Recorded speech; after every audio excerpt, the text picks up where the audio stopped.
Journey to Nadi and the school incident. Mufti Muhammad Taqi Usmani writes in his travelogue of Fiji, Safar Dar Safar.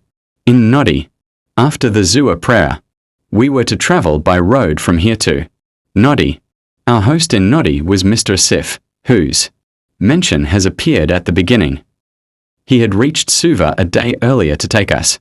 We departed from Suva in his comfortable car.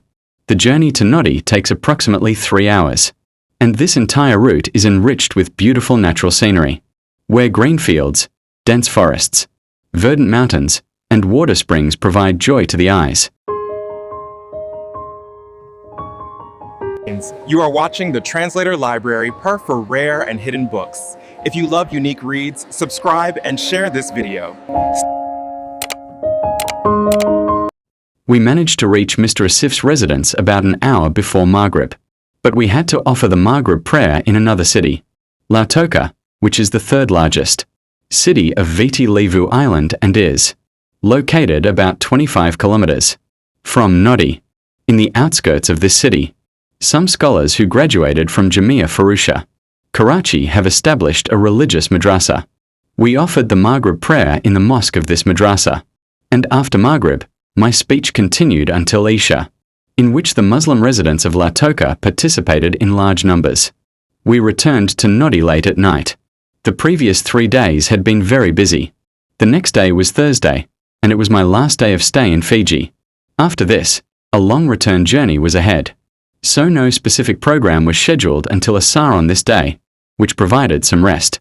However, after Asar, we visited the Muslim school in Nadi, which was established by the Fiji Muslim League on the pattern of the Nursery Muslim School. Although it is a Muslim school, the principal informed us that under government regulations, we cannot refuse admission to non-Muslim children. Consequently, out of a total of 1,700 students, about 250 non-Muslim children are also studying here. Although Islamic studies is not mandatory for non-Muslim children, the interesting thing is that these non-Muslim children want to study Islamic studies of their own interest and choice. In fact, when some children were told that the study of Islamiyat was not compulsory for them, they complained to their parents and requested the school administrators not to deprive them of the Islamic studies lessons. Final gathering and overall impressions of Fiji. After Maghrib, there was a Thursday night gathering, Shabi Juma, at the Central Jami Mosque of Nadi, which is also a Tablighi center, and my speech had already been announced. Consequently, I had the opportunity to address this gathering for about 1.5 hours, which was my last speech during this journey in Fiji. Following this, I departed from Nadi for Pakistan the next day. After a long journey of 32 hours, by the grace of Allah, I reached back to Karachi on Saturday, January 15th. Collective impressions.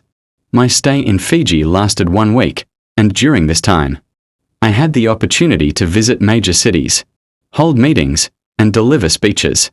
I found the Muslims of this country to be extremely simple, peace-loving, and humble by nature. They had been passing through a period where, due to the lack of religious guidance, they had drifted away from religion in practical life. The most severe manifestation of this was that marriages took place between Muslims and Hindus, and Muslim girls married Christians. The effects of this worst situation still remain, which is an extremely concerning issue for the Muslims of this country. I have advised influential Muslims on several steps to solve this. May Allah grant that they can act upon them to prevent this grave situation. Ameen.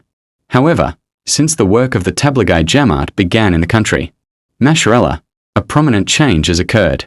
The religious consciousness of Muslims has increased, and Tablighi centers have been established everywhere. The government of Fiji does not place any restrictions on religious activities, even in shared neighborhoods of Muslims and non-Muslims.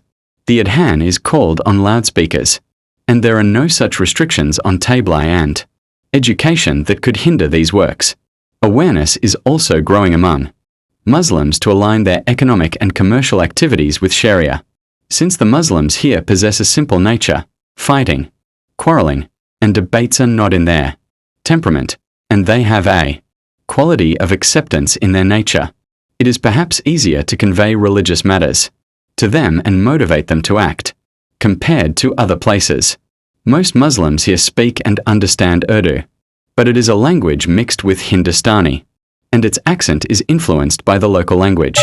Therefore, only such books can be useful here that are written in very easy and simple language. May Allah Ta'ala grant them the tawfiq for this. Ameen.